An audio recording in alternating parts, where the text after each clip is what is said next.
regulated by the Uganda Communications Commission.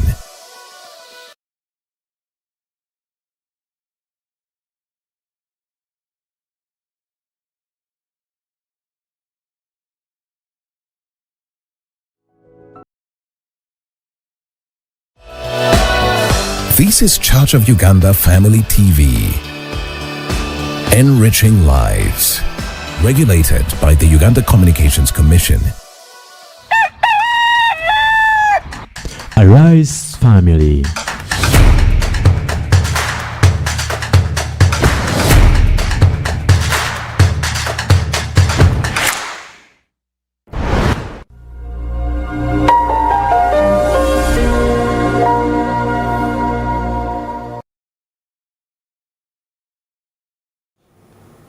Hello, once again, welcome to Take Note, and we are still continuing with the discussion.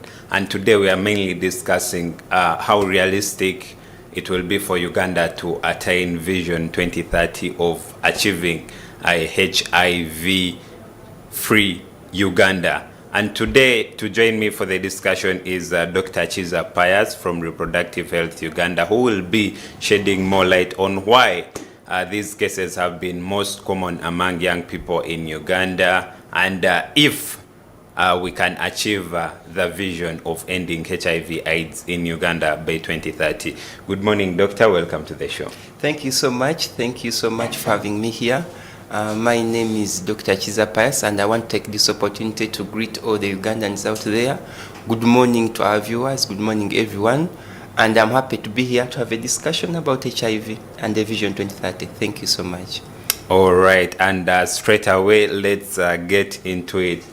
Doctor, why do you really think these cases have been very common? We understand Uganda is a country with a population mostly of young people. Correct. Why is it that the cases are so common among young people who should be more worried about their future? Thank you so much for that question. Actually, about HIV prevalence, the shift has now a little bit shifted from the preference which was more in the married couples. Now it has shifted more to the young people and the unmarried people. And when you look at the rates in most of the cases, you find that usually the young people below the age of 30 are the ones now with the highest preference. When you talk of preference, we prefer to the number of cases in that population. So you find that now more of the young people are the ones now which are being affected by the high rates of HIV cases in the population. And when you check on the statistics still, you find that youth that are concentrated in the urban areas or peri-urban areas are affected most. So the current rates, you find out that like cities like Fort Portal now takes the lead in the highest preference, which is seconded by Mbarara City, followed by other cities. So you find that it's not just lack of information, because you would presume that youth in the rural areas, maybe deep in Amolota, deep in Kabera Maido, or deep in Chisolo, would be the one that would be highly affected by the cases of HIV, but you find that they are the youth in the urban areas and the peri-urban areas.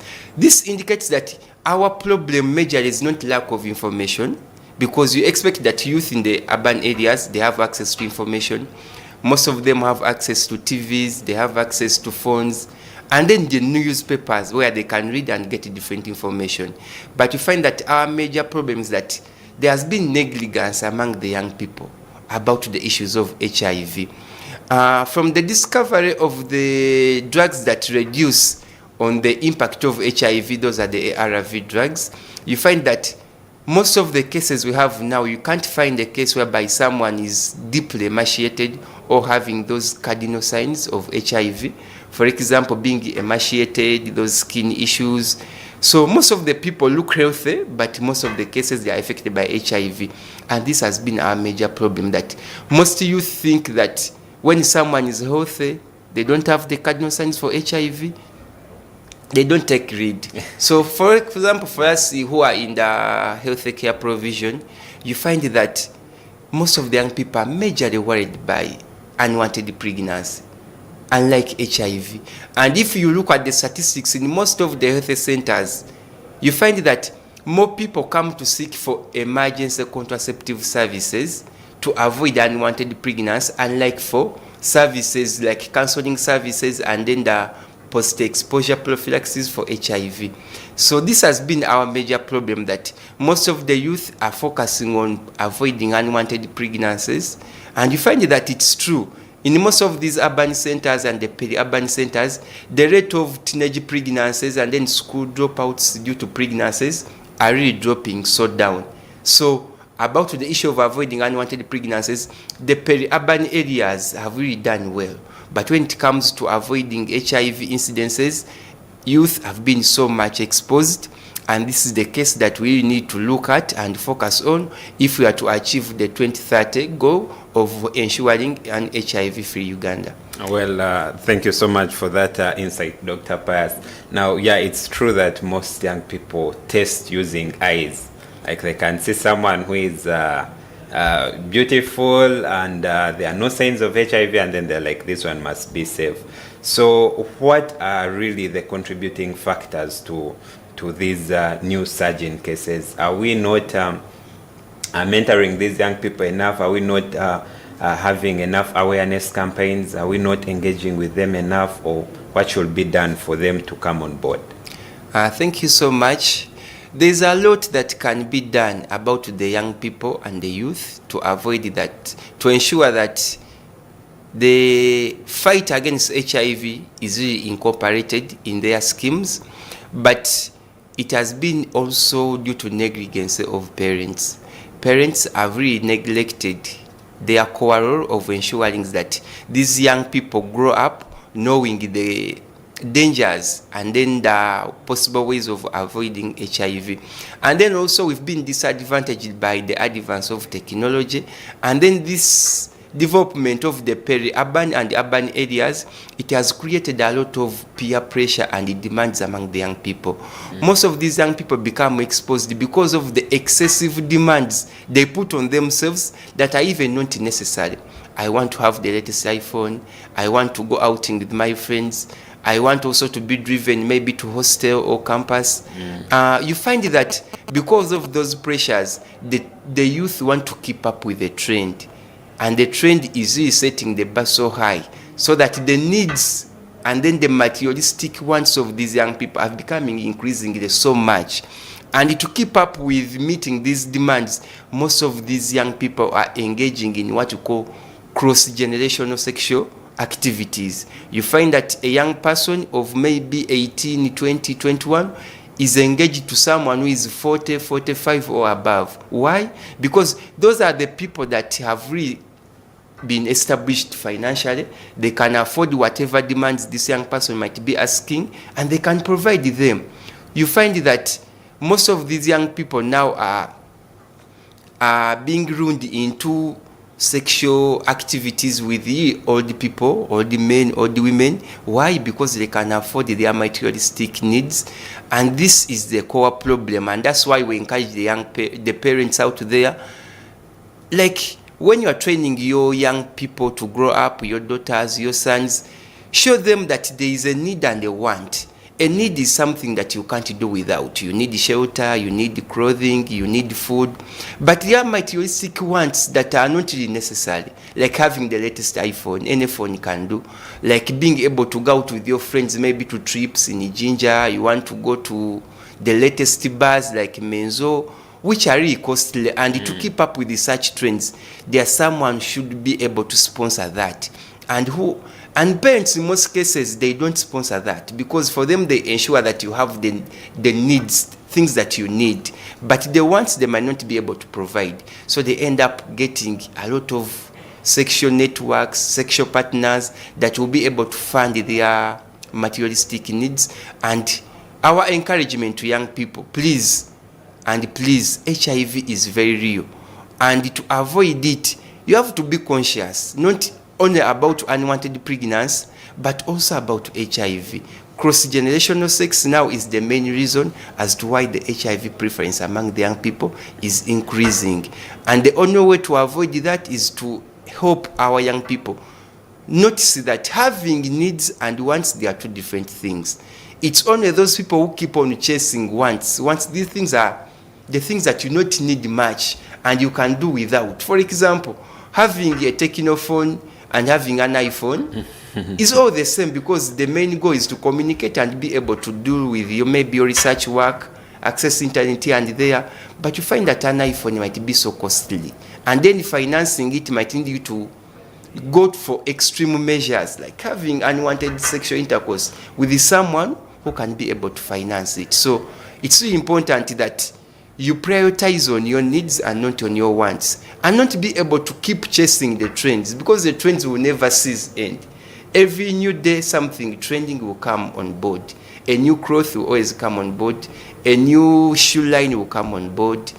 A new happening place maybe will always open up. But you have to make sure that you keep up with your needs, but not chasing only the wants. That's the only way you can avoid being lured into unwanted sexual intercourse that exposes you to HIV infection. All right, many thanks, Dr. Pius. Now, if such is implemented, if what you've talked about is implemented, if young people are told to differentiate between wants and needs, do you think we will be able to attain Vision 2030 of achieving a Uganda free from HIV? Definitely, because unlike other illnesses that can be airborne, like flu, like malaria, where you can get a mosquito bite and you get HIV, if you are not a health worker that you are exposed maybe to sharps and needles in the hospital, the only way you can get HIV is via unprotected sexual intercourse. So anything that encourages discipline and self-awareness among the young people definitely can drive us to achieving the 2030 goals of ensuring an HIV-free Uganda. Because you cannot get HIV by just touch.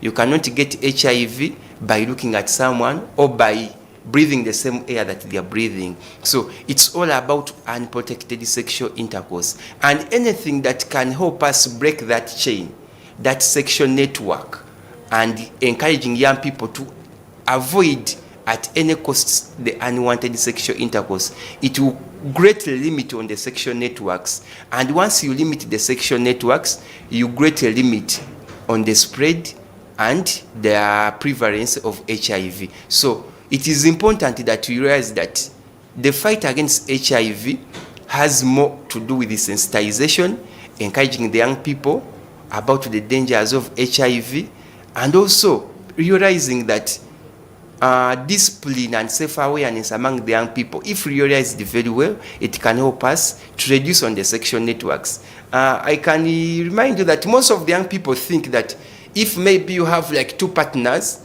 that's all. That, hey, me, I'm safe. I have only 2 partners or 3. But there's what we call a sexual network. That partner can also be having another 2 or 3 partners. And also you find that their partners also have. So that's what we call a sex chain, sexual chain, whereby you can find that a network of very many people are being involved in sexual activity and they are interlinked. You might find that for you have only 2 or 3 partners you trust, but they also have like more 2 or 3 they trust, and that's how the network grows. So if there's that self-discipline, self-awareness that can be raised among the youth and the young people, of course when they are supported by the parents and then the adults in realizing that need, we can find that we can greatly limit on the sexual intercourse and then the sexual network, which can greatly limit on the spread of HIV. So long as we can avoid the new cases, we can achieve our 2030 objective of avoiding HIV. All right, many thanks again, Dr. Pius. As Reproductive Health Uganda, do you have initiatives in place to help bring young people on board in this fight? Yes, we have so many initiatives. And I tell you, Reproductive Health Uganda headquarters, that's Katego, we have what we call a youth-friendly program, which is geared at involving young people in the fight against HIV, under which there are so many projects, like the Promise 2 project, that looks out for the young people, not only to sensitize them about HIV, but also empowering them and ensure that they have livelihoods. We reach out to schools, We have a program of inter-university dialogues whereby we target the youth and the young people who are in the universities, where they come on board and discuss different strategies, different ideas on how they can realize their full potential, especially on the fight against HIV. But also, we offer free counseling and screening services, because we conduct different outreaches, not only in universities, but also in different communities where youth are pre-mobilized. We reach them out, we offer sensitization, we offer free screening services, but also we know as adults, young adults, the bodies might demand. So where bodies, we cannot counsel someone fully to abstain or to avoid, we also offer some safer options like free male condoms or female condoms, so that the youth can be protected where they cannot do away with the sexual networks. So all those programs are run, and also there is what young people have not really explored so much, and that's what we call the post-exposure prophylaxis. In medicine, there is that arrangement when someone thinks they have been exposed to HIV. For example, like me, a health worker, if I get a prick, a needle prick, and when I test someone I've been working on and they're HIV positive, there are drugs that you can swallow to avoid you from contracting HIV. But this one also applies to maybe cases of rape, because you can find a scenario by a young person has been raped. She did not intend, but she has been raped. So when she comes, we give those services of post-exposure prophylaxis, giving those tabs that help to prevent someone from contracting HIV if they have been directly exposed. So all those services are available, but they are very effective, especially for PEP, if someone seeks for those services in the first 72 hours. So if someone feels that they have been engaged in unsafe sex, or they have been raped, or they have been exposed in any way, we encourage them to always visit any RHU clinic. They can get those services, the testing services, and also the post-exposure prophylaxis services. All right, many thanks for that insight. Now, Dr. Pius, you realize we've encouraged young people to do what's right. Now, do you have a call to action for the whole country, for the whole nation to come together? Because we've already encouraged young people on what to do, and we've also encouraged parents not to let them take up this fight alone. So as a nation, what do we really need to do to make sure that we attain our vision of 2030 to end HIV/AIDS in Uganda? My call is usually to all the stakeholders, because the fight against HIV cannot be a designate to a certain entity. It cannot be a reserve to maybe the health facilities. It cannot be a reserve for the government, but all the different stakeholders, the religious leaders, because they have enough time to speak to our youth in the churches and the worship centers, where they fellowship from, the elders and the parents who stay with the young people, because they are the first source of information. The child will find it easier to ask a parent or a brother or an auntie about issues to do with the HIV prevention, but also other different stakeholders, because we need empowerment, we need skilling of the young people. We need to have the young people involved in something productive. We need to have all efforts to ensure that young people stay in school, because you know, the more a girl child stays in school, the more boy child stays in school, is the more they are protected, because there are different avenues whereby someone can be counseled, can be protected when they are still in school. So ensuring that young people stay in school and finish the course of study is also a call for action, because that one is one of ensuring that at least they are a little bit safe, but also calling out to the adults, that because it's the adults that lure these young people into unprotected sexual intercourse, to have self-discipline, because really you can't keep blaming the young people when the statistics really show that there's a lot of cross-generational sex. Young people are lured into sexual activities by adults. So having self-discipline, awareness also among the adults is very important, so that we can all gear towards ensuring that we don't get new cases, and that's the only way we can achieve our 2030 objective of ensuring an HIV-free Uganda. All right, thank you so much, Dr. Pius, for that insight. So I think we've come to the end of the show. Could you please say your final words to our viewers? Thank you so much, our viewers, for always tuning in. And we always encourage, because health is not just a mere absence of disease.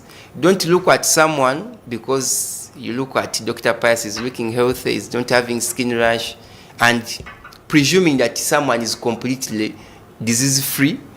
Health is complete general being of an individual. It has to be socially, it has to be health-wise, it has to be financially. So always ensure that you take good care of your health, not only in avoiding infections, not only in avoiding HIV, but also ensuring that there's something productive you do that will fetch you something financially.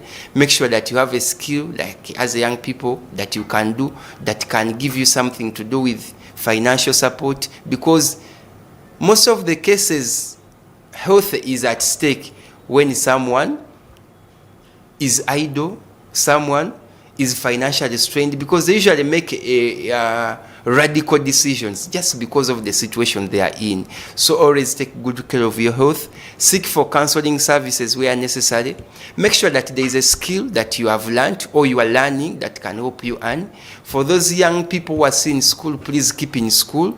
Make sure that you finish the school course, because once you get out of school, when there is something you can do, you have a bargaining power, and most of the people will not take advantage of you in rewarding you into activities that you might not need to do, that exposes your health to risks.